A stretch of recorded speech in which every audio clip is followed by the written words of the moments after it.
Hello friends, जय श्री कृष्ण। मारा kitchen में तमारुं स्वागत है।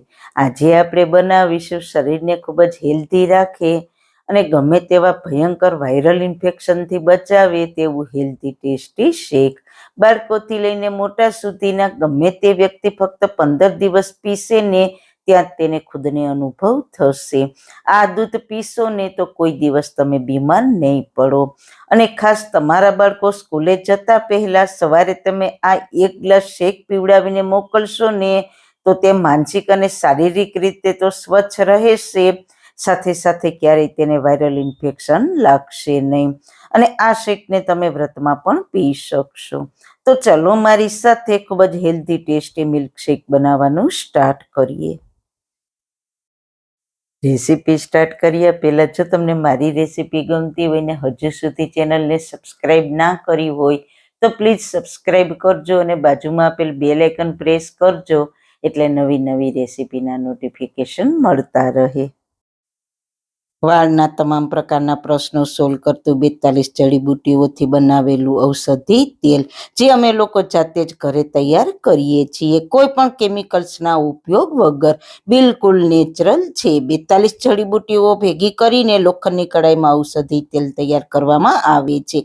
જો તમારે ખરીદવું હોય તો તેના ઓર્ડર અમે લઈએ છીએ। ઓર્ડર કન્ફર્મ કરવા માટે વોટ્સએપ નંબર સ્ક્રીન પર જોઈ શકો છો। જો તમારે આ તેલનો પૂરો વિડીયો જોવો હોય તો તમને આ ચેનલ પર મળી જશે અને ડિસ્ક્રિપ્શન બોક્સમાં લિંક પણ મૂકેલી છે।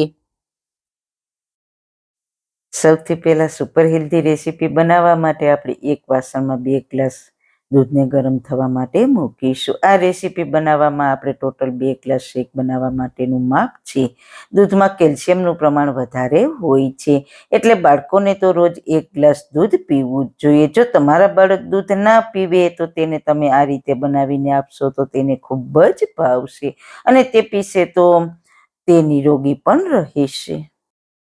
એકવાર તમે આ રીતના દૂધ બનાવીને પીવાની ટ્રાય કરો, તમને 100% રિઝલ્ટ મળશે। તમને કોઈ પણ પ્રકારના વાયરલ ઇન્ફેક્શનની અસર પણ નહીં થવા દે। દૂધ આપણું સરસ ગરમ થઈ ગયું છે તો હવે તેને નીચે ઉતારી લઈશું।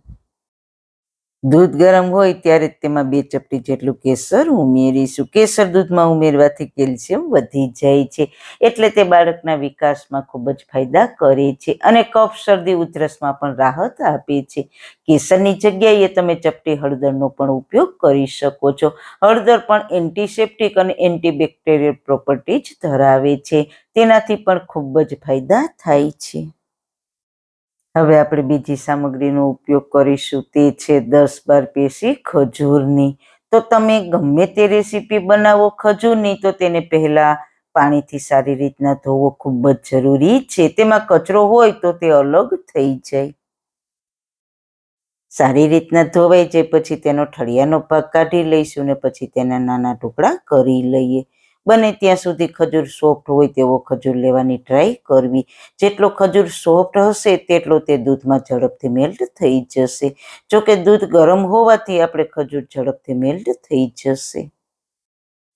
ખજૂરમાં પણ એન્ટીઓક્સિડન્ટ ભરપૂર હોય છે તો તમારા હાડકાં, મગજ ને પાચન ક્રિયાને મજબૂત રાખે છે અને ખાસ તો રોગ પ્રતિકારક શક્તિ વધારે છે અને તે મીઠાશવાળો હોવાથી દૂધમાં પણ મીઠાશ આપશે।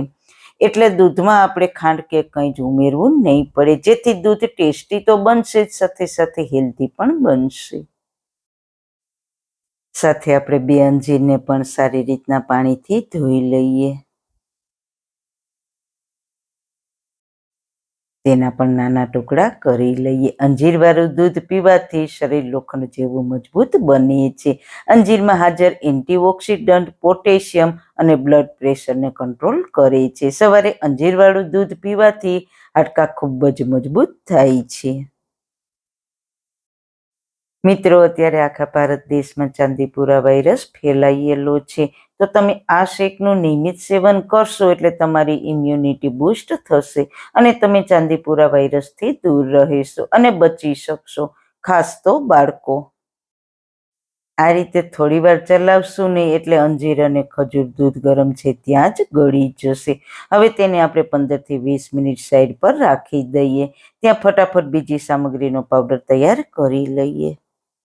તો તેના માટે લઈશું મિક્સર જાર. તેમાં 1 મોટી ચમચી મગજતરીના બી, 2 ગ્લાસ દૂધની સામે 1 મોટી ચમચી લેવાના. મગજતરીના બીમાં કેલ્શિયમ ફાઈબર ભરપૂર માત્રામાં હોય છે, જે શારીરિક અને માનસિક રીતે સ્વચ્છ રાખશે.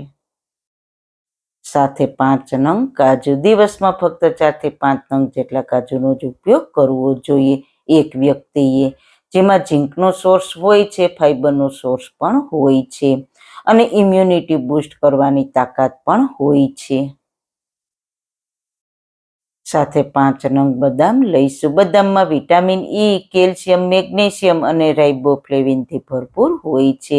આ સાથે બદામમાં આયરન, પોટેશિયમ, ઝીંક અને વિટામિન બી ભરપૂર હોય છે. હવે આ બધી સામગ્રીનો પાવડર તૈયાર કરી લીધો છે.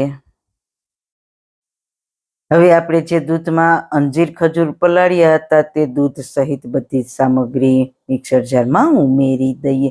સામગ્રી પણ સરસ પલળી ગઈ છે. બીજી સામગ્રીનો પાવડર તૈયાર કર્યો છે તે ઉમેરીને બધી સામગ્રીને સારી રીતના પીસી લઈએ.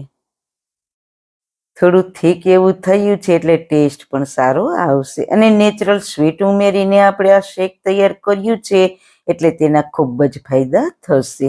અને તમે બાળકોને એકવાર બનાવીને પીવડાવશો તો વારંવાર બનાવવાનું કહેશે.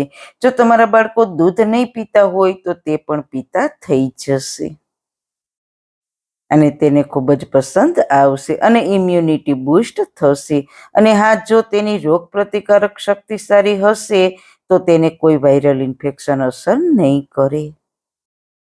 અને હા, બાળકોની સાથે કોઈ પણ ઉંમરની વ્યક્તિ આ દૂધ પી શકે અને તેને પણ ખૂબ જ ફાયદા થશે. તો જરૂર એકવાર ટ્રાય કરજો. તો મિત્રો, તમને મારા મિલ્કશેકની રેસીપી કેવી લાગી? જો સારી લાગી હોય તો તમારા ફ્રેન્ડ્સ ફેમિલીમાં શેર કરજો. ને મારી ચેનલ પર નવા છો તો મારી ચેનલને સબસ્ક્રાઈબ કરજો. ફરી મળીશું એક નવી જ રેસીપી સાથે. ત્યાં સુધી બધાને મારા જય શ્રી કૃષ્ણ.